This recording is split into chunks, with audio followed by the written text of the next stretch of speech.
I've got a little presentation, and then we can do Q&A at the end. I've also got some advice from my more experienced colleagues who were brainstorming. They came up with all sorts of stuff I can talk to you guys about. So I can include that at the end if you want, or we can just talk about remote work. So CBI provides scientific expertise, research, and education and planning using GIS and remote sensing data. We conduct assessments and assist communities in doing planning on conservation-related projects globally. And is what that means for the development team, which is where I work. We create custom software solutions for managing that data, aggregating or displaying or whatever their project needs. Sometimes it involves getting new data sets, which our GIS analysts are in charge of. I've been there for 1 year. We primarily use Python, Django, JavaScript, and React. And I'm an Epicodus alum. I did the Java and Android track, and I'd previously done some Python with LaunchCode. Has anybody heard of LaunchCode? They're not here anymore, but it was a nonprofit that was doing a free evening boot camp. So this is also a second career for me. If I hear some of you guys are doing the same thing, I was a law librarian for 10 years, so you can also include questions about what it's like to do the career transition when we get to that point. And I am one of the PyLadies. Has anybody not heard of PyLadies? Okay. They're a global organization with local chapters, so I'm involved with PyLadies PDX. They encourage and support women to become involved in the Python open source community. And so we provide workshops, education, and generally community. And so I run the twice monthly Code and Learn event on the west side. We also, alternating weekends, have one on the east side. So if you have any interest in hanging out with us, most of our events are open to anyone. You don't have to be woman or female identifying. We also have a Slack, which is just for women. Okay, so on to remote working. My organization, CBI, had remote workers in other departments, but I'm the first full-time remote person on the development team. So it's been an interesting learning experience. Tech-wise, they've been supporting remote workers for a while, so they had that set up. But when I came on, there was the understanding that both the dev team and I were going to be learning how to make this remote thing work. One thing I want to start with is just some tech issues. I would recommend if you ever want to try to do this, and most of what I'm going to be talking about is my personal experience, and I'm sure, are you guys interested in working full-time remote? Anyone looking for those? Okay.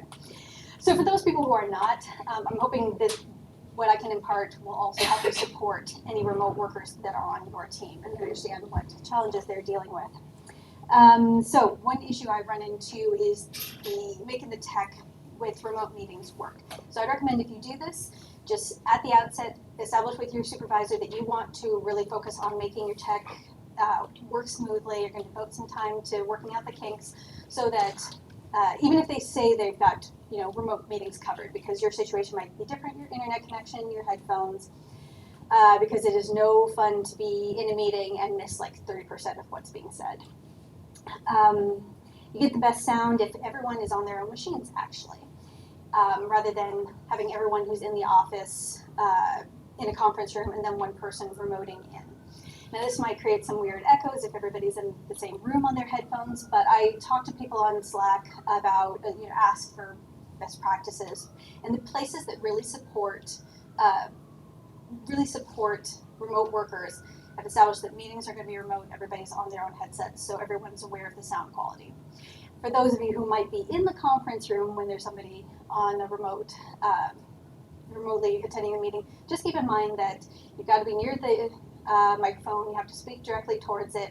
If you want to make a comment towards to somebody next to you, don't drop your voice. If you talk to them directly, the person who's on the call may not know if you're making an important comment or not, they'll just miss it. And if you are sitting closer to the microphone than whoever is speaking, don't make aside comments, because the remote person will hear you instead of who's actually presenting. Another challenge I've come across is that for me, it's harder to ask questions, ask for support when I'm remote and I can't see what people's stress level is, how engaged they are in their current work. Whenever I have asked for help, people have been very very helpful. It's been great to work through whatever I've gotten stuck on. So do better than I have and find ways to overcome that barrier of not having a good sense of if people are busy. You're just going to have to work a lot harder to get to know your coworkers because you don't get that, you miss out on the inner office vibes and getting a sense of where tensions are. And one way I've tackled this is I've tried remote tea breaks with some of my coworkers, like individually, or we're trying a group one now. So again, still has the challenge of people being in an echoey conference room. But one-on-ones with people, find out if you can if you can visit the home office. Is that important to assess whether that's important to you, whether that's important to the organization. When I started CBI, we agreed that I was going to drive down once a month for the first 6 months. We tried 1 day, we tried 2 days, we tried doing the whole drive in 1 day, which let me tell you that hour-and-a-half drive each direction plus a full day packed with meetings, it was very exhausting. So, your mileage may vary, but you're definitely going to have to put in that extra effort to get to know your coworkers, especially if you're with a bunch of introverts, which I'm an introvert, my coworkers are introverts. We did have one-on-ones initially with my supervisor every week, and that's great to schedule regular check-ins so you don't get buried under work and you forget to actually talk to people. One way you can suss out the organization's long-term commitment to supporting you, building those connections, just see how often they meet as an entire company, departmentally, or doing those one-on-ones. Because, or if you're doing stand-ups, do you guys do stand-ups here at Tech Academy? We do. Okay. We did them every day at Epicodus, and it was very different to go into a workplace that doesn't do stand-ups at all. We started out, when I started, there was a monthly Slack bot, a weekly Slack bot for stand-up, but engagement with it was dropping off when I started, so that was one of the tools I used to have regular engagement with my boss, because remote work, that's another one of the challenges. You want your boss to know that you're on the job when they can't actually see you at your computer. So I did, at the outset, send those regular reports to my boss, but it didn't have that sort of everybody knows what the team's working on sense. So that, you probably want to get a sense of where the company and the department stands on that if you are looking at remote work.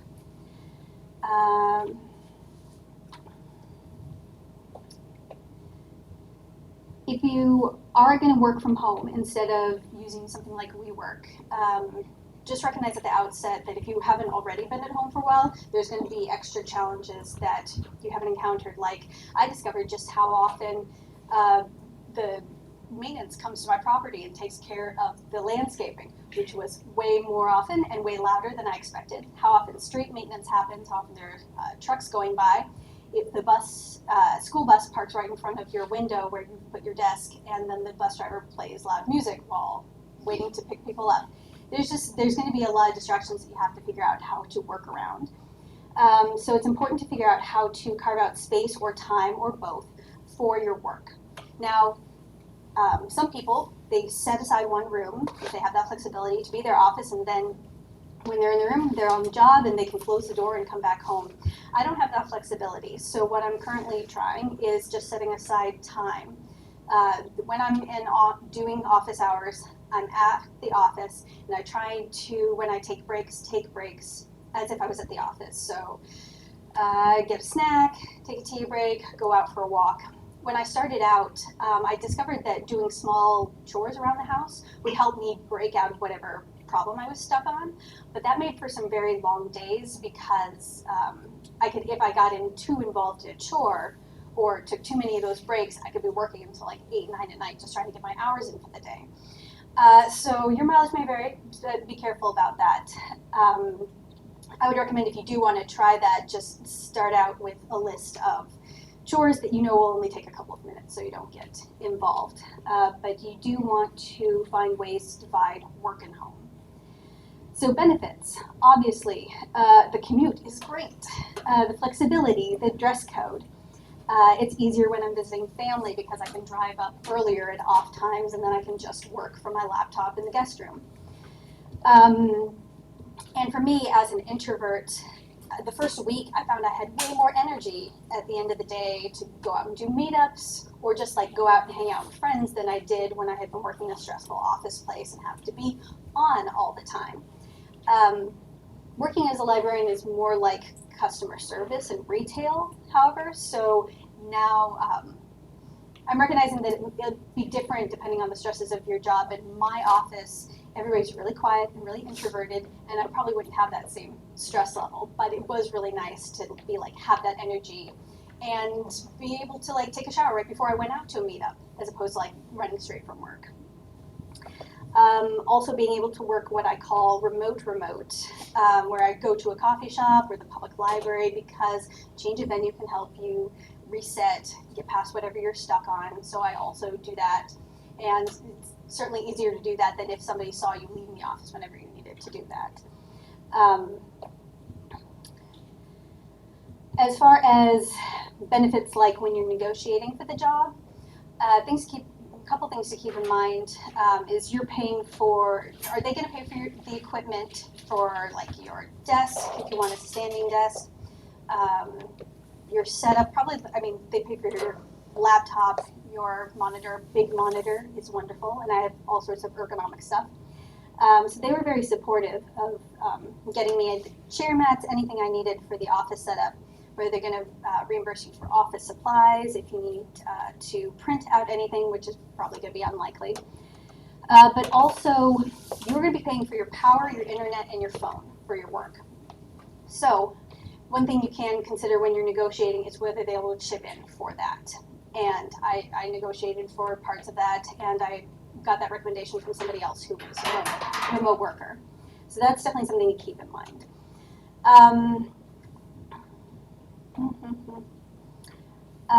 So the main drawback is that it is kind of lonely and disconnecting to be far away from your coworkers if you don't get to like regularly visit the office, or if you have very introverted coworkers who aren't like blowing up Slack.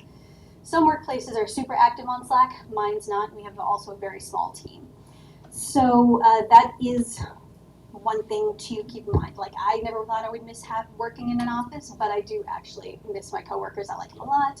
I wish I could visit them more often. So we're based out of Corvallis, so I do get to drive down periodically, but I would actually like to see them more often. One way to combat this, aside from meetups, Pie Ladies has been helpful with this, but also co-working with other remote workers. I have a buddy who works part-time from home, part-time from a WeWork space downtown. So sometimes we get together. His actual office is much tiny for both of us to work, but there are lots of shared spaces. So if you get to know the other remote workers, find other people to get together with, that can help combat the main drawback.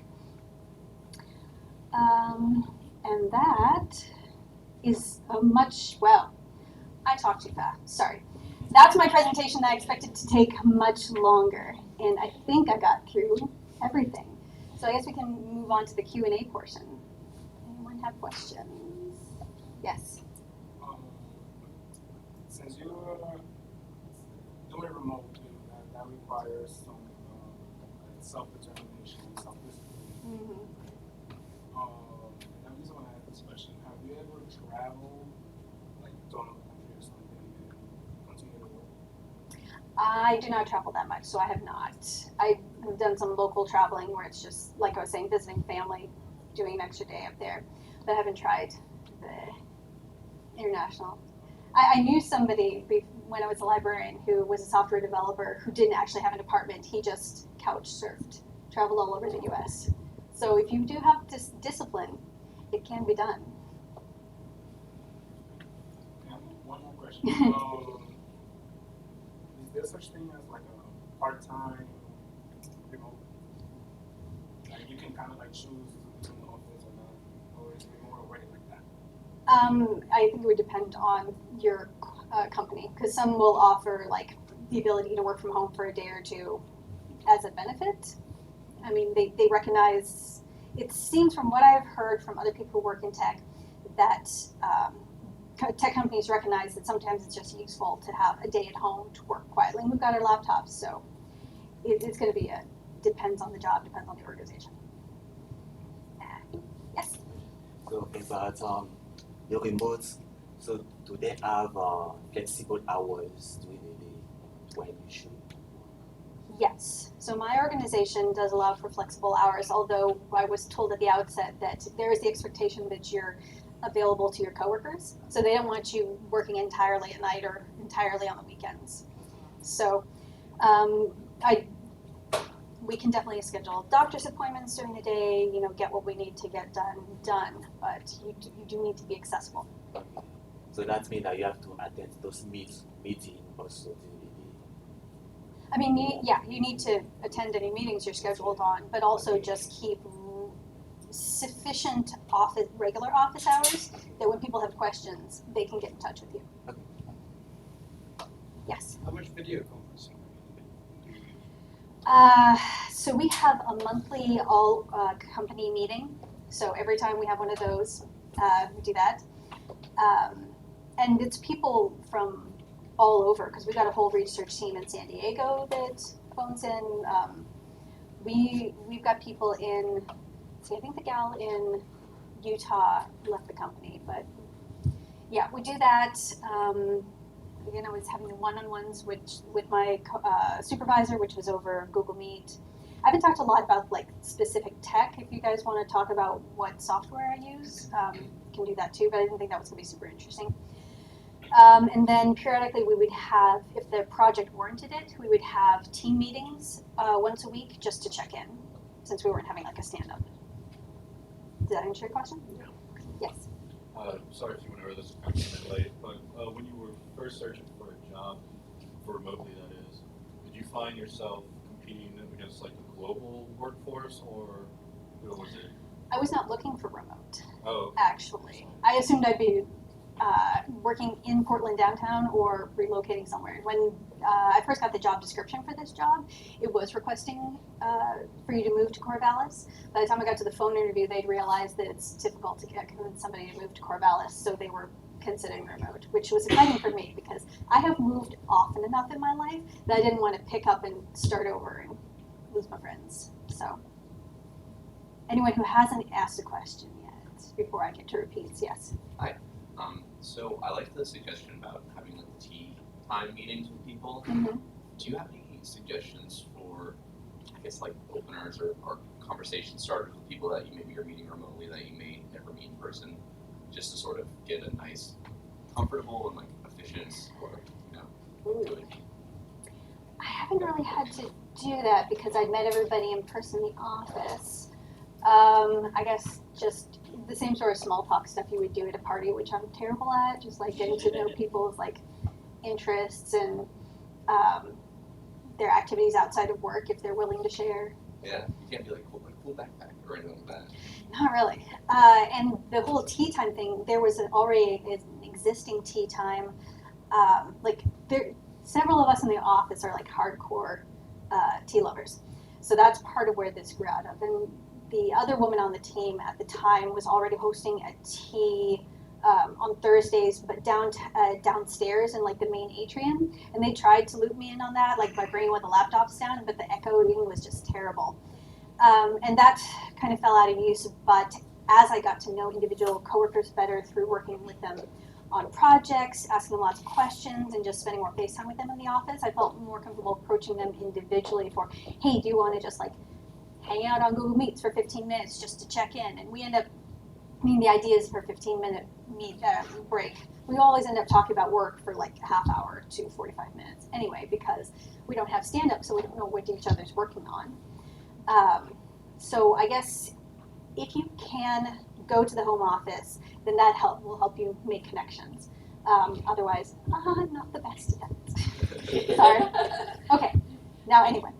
Oh, you haven't had a question. How long after you graduated from Epicodus did you get a job? Let's see. That was about 3 months-ish. Yeah. Yeah. And compared to the librarian job hunt, that was like mind-blowing. Because, I've had some really bad job hunts as a librarian. Let's just put it that way. Okay. Yes. would you recommend a remote gig as a first job for someone who's never worked in tech before? I'm not sure if I would, just because of how difficult it can be, at least for me, to ask for help. If you are more determined than I am and more outgoing, then it might be perfect for you. But it definitely has its challenges. But for some people, if you're really tied to a location you can't relocate for an ideal job, I mean, it might be a great way to find a job that's doing exactly what you want, that's not where you own a house or your spouse has all their family or whatnot. So you had another question. Oh yeah, so besides Stack Overflow, do you know which agency offer remote job? I don't, because I wasn't looking specifically for a remote job, so I don't have a good sense. I know Twilio does remote, but I haven't paid a lot of attention to like seeking out which organizations do remote. It really was just like this is not how I planned to start my career, and this is just what happened. Yes. I don't know if you've been long enough, but have you been through a review process? If you have, are there challenges that you have found being remote, going through a review process, compared with employees that are not? So I have had a review. I'm sorry, what was the second part? Are you finding that you have challenges in going through a review process compared to people who are in the office? We didn't. I did not talk to my coworkers about how the review went for them. We had just actually completely rebuilt the review process, so I was definitely not in a position where I was going to be asking people, "Hey, what did you think of this review process?" Because it was really long and dragged out, and so I don't know if I can't even think of any challenges that would be different just going through the review process, because like so many things, it's just like your boss actually finding time to go over it with you and getting the paperwork and then getting it back to them. It seemed pretty much like similar to reviews I've had at library jobs. So you think it was pretty fair? You think it was a fair Oh. process? Yes, but the supervisor I had at the time, we had both been really consciously working hard to communicate well and to set up a good remote working environment. He was definitely a communicator, and one of those like conscious communicators, because he knows he's an introvert and knows management is a unique skill set that you have to learn. So he was really working on being a good manager. Yes. I'm curious to, you said you guys work with Python, Django, JavaScript, and React. Mm-hmm. Do you use all four of those languages for specifically what you do? Or? So Django and React are frameworks. Django is a Python framework. React is a JavaScript framework. So Python tends to do the back end stuff, and the front end JavaScript. Thank you. Mm-hmm. So like how many do you know if you have to learn like most of the framework of one or two? Is it fine? If you have Sorry, what was like for learning framework, do you know like for example Python you have to learn Django. Do you need to know more than one framework in order to stand out for the competition? I don't think I've been. I don't think I've been in the industry long enough to answer that, because we don't use exclusively Django primarily, but we have used Flask on a project. So, I mean, people who hire you might hope that you have new ideas and have experience with other tech, so that they can, pick your brain about what you've tried that they haven't had a chance to try yet. I think it's going to be a year mile of my very situation. Okay. Yes. The industry is there a lot of remote positions in the tech industry? I don't know, because I wasn't looking specifically for remote. I was looking specifically for Oregon and Washington. Thank you. Alistair, you had a question at the beginning. Do you still have a question? Yeah, I was gonna ask, like, what places do you usually, what places specifically you recommend to go work at? Like you say coffee shop, like, do you have any, coffee shop specifically? Because I've been in coffee shops, they don't even have internet, or they're, it's, too noisy to really work on. You know what I mean? Yeah, you have to find one that you're comfortable at. And one thing that I love about the one that's like a 3-block walk from my place is that it's got much better light. My apartment is very dark, And so sometimes if I feel like I'm in a cave, I go there and like the sunlight helps. So, but it can be really packed. So you have to find the one that's comfortable for you. As far as working at the public libraries, I would be wary of afternoons when the tutors are all there, because then it's going to be crazy noisy with all the kids. And I've also worked at the PSU library, which is great. You just have to be aware of the school schedule. And actually I have a friend who works at the library there who will warn me if she thinks I'm coming downtown when they're closed for break. So. Do you have any concerns about security working, like elsewhere out of your home? You're not transferring any security or out working? So we have a very security conscious network admin who, because he's worked with remote workers before, we had like an in-depth, he already had a plan for how I could work at coffee shops. And so he just ran me through, like, you don't just use the VPN, here's all the security stuff we're doing. So that's not my job, and I feel comfortable relying on him to handle that, especially with all the security stuff he posts on Slack. I know he's wary. Also, you're transitioning kind of to a new job. How has that been for you? It's been an interesting challenge. I thought about using this space to talk about career transition, but I think that I need a few more years in the field before I can, speak in depth about how to do that effectively. It was a lot of work to select a new career, to do all the informational interviews and so forth to make sure it was a good transition and to pick which school to go to and to get through the school. It's really hard, but so one thing I would recommend going through this process is to periodically stop, take a moment, recognize when you've had an achievement, when you've completed a project, and celebrate that. Make your own milestones to keep yourself motivated. I am terrible at doing this, but I know I should be doing it because it can seem like a slog just going from one thing to another. And one thing my more experienced colleagues wanted me to communicate to you guys is that you're constantly learning. And so you have to be ready for that. And it can be at times really overwhelming to have your first job in a new field, and there's so much to learn, and it's going to be constant learning your whole career. So find ways to pause and recognize how far you've come. Yes? Okay, so how would you, like, how does it differ from the first day that you kind of worked remotely and what you would do on a day-to-day basis versus how things are in, like, the last, like, couple weeks? Like, how is the way you take on work or, like, your schedule shifted? Or, you start your day and then snag, like, a repository and start working on something when you first started, or, you know what I mean? At my organization, we move around to different projects, depending on, what we have going for a different organization, or whether we have funding to do upgrades to our main product data basin, which if anybody wants to play with mapping data sets, you can go check out data basin, get a free account. My schedule has shifted to be slightly later because I recognize that doing some chores around the house first thing in the morning will make me feel like I've accomplished something before I start banging my head against whatever problem I've pulled out of Jira. Are you guys familiar with Jira? Some people. It's just issue tracking. So they assign me issues in Jira, and so I pick one and start working on it for certain projects. We've also tried Trello. So there was more like, on the first day, there was obviously onboarding, finding out what React is, like studying lots of stuff. And I still have to do that every time I'm pulled onto a new project.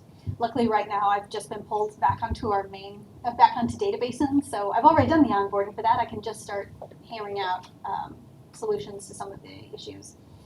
And I did not expect, because I've got this nice ergonomic set with the standing desk, I didn't expect to be floating this much. But I have found that it really helps me to move around to different locations.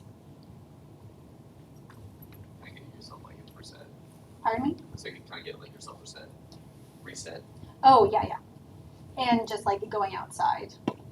Remembering to go outside is important.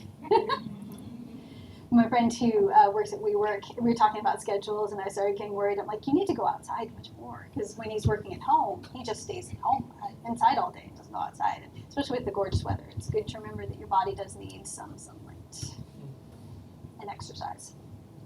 Yes. Kind of came in the tail when you were talking about negotiation. I heard you mention you were able to negotiate energy costs. So the three. So the three things I was mentioning were your energy, your phone, and your internet. So the person that I talked to at a different organization, she's got a stipend towards her electric bill. I get part of my phone and my internet paid because those I use for work.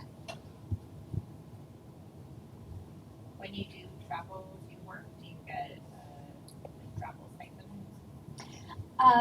They cover whatever meals I incurred. They cover hotel if we booked a hotel for me, and there's mileage. So I just report how far I drove. And then, of course, I'm billing the hours that I'm actually on the road. Yes, so I don't go down all that high because those are costs that aren't necessarily billed to a particular project all the time, unless I'm going down specifically because of something in the project. Are you allowed to talk about what kind of projects you are working currently? Oh, currently I'm just working on databasing. That is something. Yeah. Is there a hand over here? Yes. I don't know if you answered this in another question, but did you work a lot in groups, like with a lot of other people, or is it mostly like, oh, do this, just yourself? We work solo, which was funny because at Epicotus they were all about pair programming, and I actually enjoyed pair programming. I kind of miss it, but that's not really how we work at CBI. It would be nice to do it, and I mentioned it to my supervisor, but because my skill level is a lot different than the other people on the team, if we're working on something together, it's usually they're helping me sort out a problem that I can't figure out on my own. How does that happen exactly? Because, like one of the challenges I've seen a lot is like, well, let's say that my coworker works in the Ukraine or something, right? Mm-hmm. Like, how do you exactly communicate with that person? And do you give them a call? Like, let's say that you have a question and then you send them a Slack. 30 minutes passes by. You don't hear back. Like, what's a good time to be like, okay, I'm gonna call this person and be like, okay, I really need help with this. So within my team, there's the understanding that if you Slack somebody, they will get back to you when they have a chance. I've never been in a situation where somebody just ignored me for a full day on something that was super pressing. Usually if somebody gets back to me, if we can talk about it on Slack, we do that. The way I was taught to code is you only commit working code, and we don't do that in my organization. We can commit and push work in progress, so then the person who's helping you can pull your branch and see where you are. We also use Google Hangouts. I guess they're transitioning to Google Meet with screen sharing a lot. So that can be a challenge when I'm trying to share my enormous monitor and they can't read the fine print. But we have been primarily relying on the screen sharing features there. And then since you're on the call, you can talk to them as well. So that's what you can make. Okay. Yeah. We also tried, so Visual Studio Code also has a pair programming feature, and we tried it once, and it was kind of frustrating because you can see the changes they're making, but there's nothing to notify you if they switch to a different file. So if you're not on the phone with them, if maybe you were talking over Slack and then you switch to the program, they could switch files and you don't know which file they're looking at or typing in. You're waiting to see if they add something more to the file that you're already looking at. So if you're going to try that, definitely get on the phone and be talking about what you're doing. It would have been cool if not for that. Yes. I know there's one extension for VS Code that you can pin the other person you're sharing with, and I don't know if that's the same one, or I'm also not certain if it will go to the next file, but I'm pretty sure it does. Ooh. If they go to a different, it'll just follow their little cursor all the way around on your screen. Well, then I need to explore that because we did not use that when we tried it out. I can look it up and send you the name of the. Cool. Thank you. Yeah, we're always looking for ways to do remote work better. But again, my organization, we just don't do a lot of pair programming. So, I advocate it. I think it's so cool to be working with somebody else on a problem. Any other questions?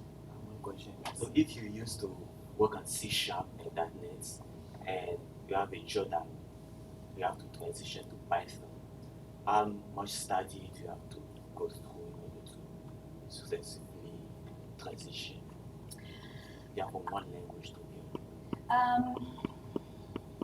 I haven't had to do that. It's just going to depend on your own learning experience. And I mean, as far as I can tell from my 1 year in the field so far, it seems that picking up the next language is easier than the first one, just like with actual languages, because you've got an idea of how these languages are structured, and you'll have a better idea if you look at Wikipedia and see the description of what this language does. You'll have a better understanding of how it differs or how it is the same.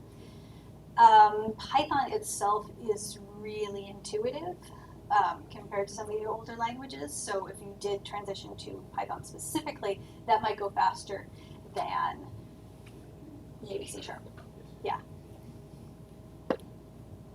Yes. Do you feel like your previous career do you feel like there were any skills within that kind of helped you transition into this, or do you feel like there are other fields that kind of help set people apart in going into this field rather than just being like computer science your whole life and that sort of stuff? I don't know about other careers. As far as being a librarian, there were definitely skills that I could talk about in job descriptions or job applications. But I was a little worried about doing that because of unless you find someone who's super library supporter and actually pay attention to what libraries have been doing for the last 10 years, there's a lot of stereotypes about what libraries are. So yes, I was working with constantly learning new things, constantly being facing problems that I'd never seen before on a daily basis as a librarian. So there were definitely some parallels. I mean, I was constantly working with the databases that I wanted to change how they worked. So they were transferable skills. One recommendation for career transitioners that I would recommend is find someone in the industry who's willing to spend some real serious time with you, looking over your skills and how to describe them in the tech industry language. So I did this with my PDX WIT mentor. We went through job descriptions and we figured out how what I would describe in certain library terms was actually the same thing as in this tech job description. They just described it in a different way. And it's a serious time investment for her. But if you can find someone to do that, and if you aren't part of the PDX WIT mentorship program, maybe get on some of the tech Slacks and see if there's anyone who's willing to do that with you, because that's really the only career transition advice that I can get, is you have to figure out how to describe what you already know how to do in a different language. PDX mentor program? PDX Women in Technology.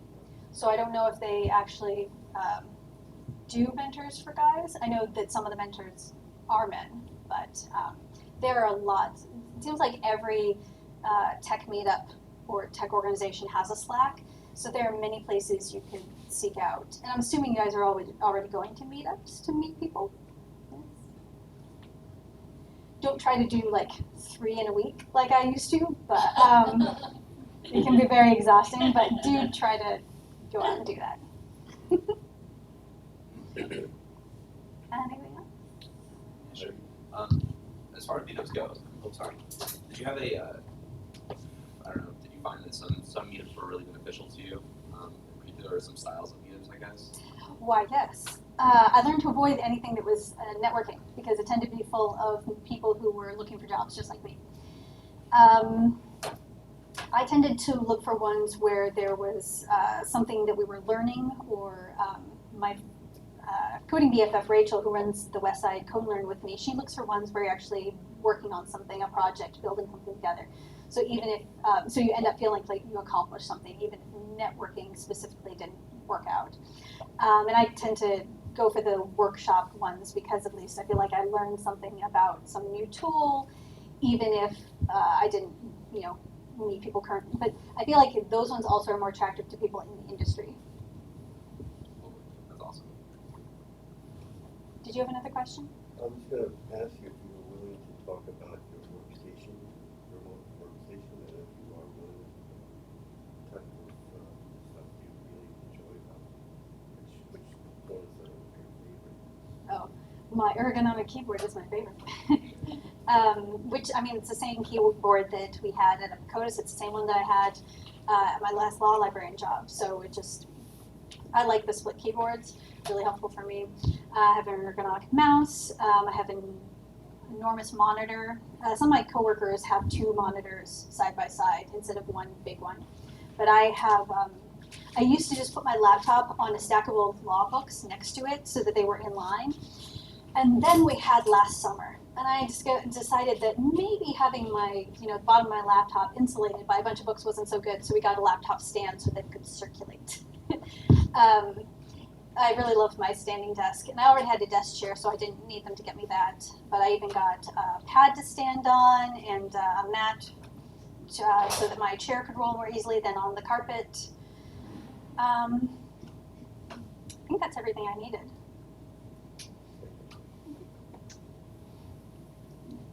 Do you find it helpful to actually get dressed for your job at home? I have heard people say that they do that. I am a big fan of sweats, and I am not a big fan of girl clothes. So I would much prefer, I can focus much better if I am in sweats than if I am in skinny pants that are cutting off the circulation. Some people find that really important to feel like they're actually going to work. I do make a point of taking a break before meetings if I'm going to be on screen. Luckily for the entire company meetings, I don't need to be on screen because there would be 24 of us. But I do take a break to put on makeup, make sure I'm presentable. I do still wear a beanie most of the winter because I get cold really easily. One way I can, somebody did just post on Twitter, how do you remote work and prevent yourself from becoming a complete schlub. But for me, the coping strategy is that whenever I do go out of the house, I make sure that my hair is done and I'm wearing makeup and that I've put more attention into my clothing, even for running small errands, than I used to, so that to combat I don't completely slide. But yeah, sweats is definitely one of the benefits. Anybody else? You guys have even caught most of the advice that I was going to throw in at the end. I think the only other thing that my coworkers, so a couple of my coworkers have been in the industry for 10 years more, and they wanted to emphasize that imposter syndrome is something you're going to deal with your whole career. So just recognize that, acknowledge the feeling is real, but don't let it hold you back. Jumping into new technology can feel very cold. Imposter syndrome? You guys have heard of imposter syndrome, right? I'm deep in it. Yes, imposter syndrome. You are periodically throughout your career going to be saying, I don't belong here, I can't do this, and just recognize that everybody feels that way from time to time, and it's just part of the job. One guy wanted to emphasize that jumping into new technology can feel like very cold water at first, but you'll get acclimated, and experiences like those can become the most rewarding ones long term.